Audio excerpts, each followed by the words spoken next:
Hello, welcome to our channel. இன்றைக்கி நம்ம ஹெல்த்தியான ragi ball with groundnut chutney பார்க்க போகிறோம். இதுக்கு தேவையான பொருள் பார்த்திங்கன்னா, கெவுரு மாவு, ஊற வச்ச நொய். இப்போ நம்ம கொஞ்சமாக தண்ணி வச்சு உப்பு போட்டுக்கிறோம். ஒரு மடங்கு மாவு எடுக்கிறோன்னா 1.5 மடங்கு தண்ணி, கொஞ்சம் அதிகமாகவே வச்சுக்கலாம். தேவையான உப்பு போட்டுட்டோம். இப்போ நல்லா அது கொதித்து வந்த உடனே நம்ம ஊற வச்சுருக்க நொய்யை இதில் சேர்த்துக்கலாம்.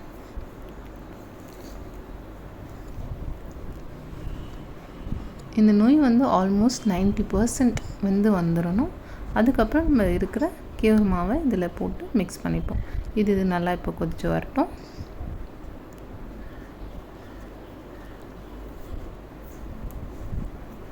கொஞ்சம் துழவிட்டு நல்லா நம்ம ஃபாஸ்ட்டாகவே வச்சுக்கலாம். இது ரெடி ஆகிறதுக்குள்ளே நம்ம அடுத்து சட்னிக்கு தேவையானது பார்த்துக்கலாம்.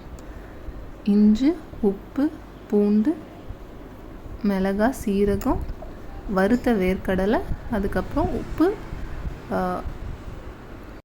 புளி, கொஞ்சமாக வெல்லம். இது ரெண்டுத்தில் ஏதாவது ஒன்று சேர்த்துக்கலாம். அதுக்கேற்ற மாதிரி நம்ம டேஸ்ட் ஆகும். இப்போ மிக்ஸி ஜாரில் போட்டு நம்ம அரைச்சிக்கலாம். தாளிப்புக்கு ஒரு கடாய் வச்சுப்போம். நான் நல்லெண்ணெய் யூஸ் பண்ணுறேன். உங்கள் வீட்டில் எந்த எண்ணெய் தாளிப்புக்கு யூஸ் பண்ணுறேன் அதை யூஸ் பண்ணிக்கலாம். 1 to 2 டேபிள்ஸ்பூன் ஆஃப் ஆயில் நம்ம சேர்த்துக்குவோம். இப்போ இது நல்லா கொஞ்சம் சூடாகட்டும்.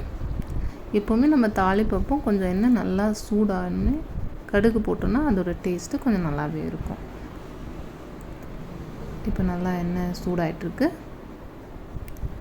இப்போ இதில் கடுகு, சீரகம், உளுந்து போட்டுக்கலாம். கடுகு போட்டுட்டோம், பொரிஞ்சு வருது. கடுகு பொரிஞ்சு வந்தது அதில் கொஞ்சம் சீரகம், உளுந்து போட்டு கொஞ்சம் நல்லா உருந்து வறுபடட்டும். நமக்கு இதுவும் ஓரளவுக்கு நல்லா வெந்து வந்திருக்கு. ஸோ பேரலாக நம்ம சட்னியும் ப்ரிப்பேர் பண்ணிட்டோம். இப்போது நம்ம கருவேப்பிலை, மிளகாய் தாளிப்பில் சேர்த்து நல்லா கொஞ்சம் ஃப்ரை பண்ணிக்கலாம்.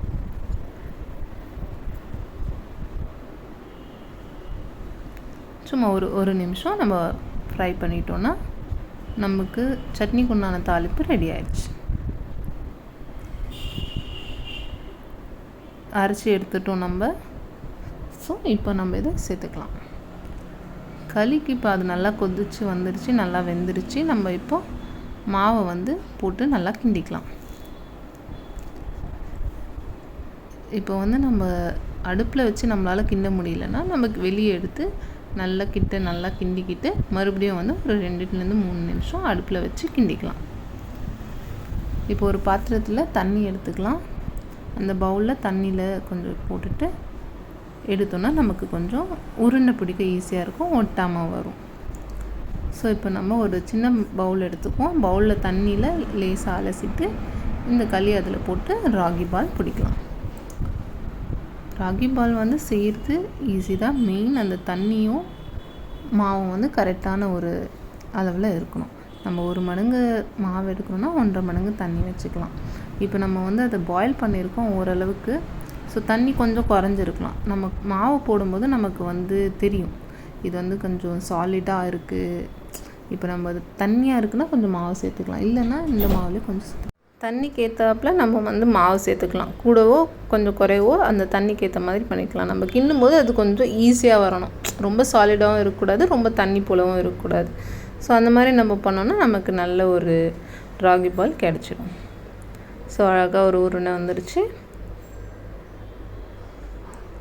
கெவுரு மாவு மோஸ்ட்லி நம்ம ஷாப்பில் வாங்குறத விட நம்மளே கெவுராக வாங்கி அரைக்கலாம். வேலைக்கு போகிறவங்க கொஞ்சம் பிஸியாக இல்லாத காரணத்தில் ஓகே நம்ம பட் மொத்தத்தில் நம்ம ராகி எடுத்துக்கிறது ரொம்பவே நம்ம ஹெல்த்துக்கு நல்ல பெனிஃபிட்ஸை கொடுக்கும். சின்ன குழந்தைங்கலேருந்து பெரியவங்க வரைக்கும் நம்ம எடுத்துக்கலாம். ஸோ நமக்கு தொடும்போதே தெரியும் நல்லா சாஃப்டாகவும் இருக்கும், அதே போல் தண்ணி போல் இருக்கக்கூடாது. இந்த பதத்தில் நம்ம கிண்டி எடுத்துட்டோன்னா களி நல்லாவே வரும், டேஸ்ட்டும் நல்லா வரும். பாருங்கள், நம்ம அப்படியே உருண்டையாக வந்துடுச்சு. சுவையான ராகி பால் நமக்கு ரெடி ஆயிடுச்சு.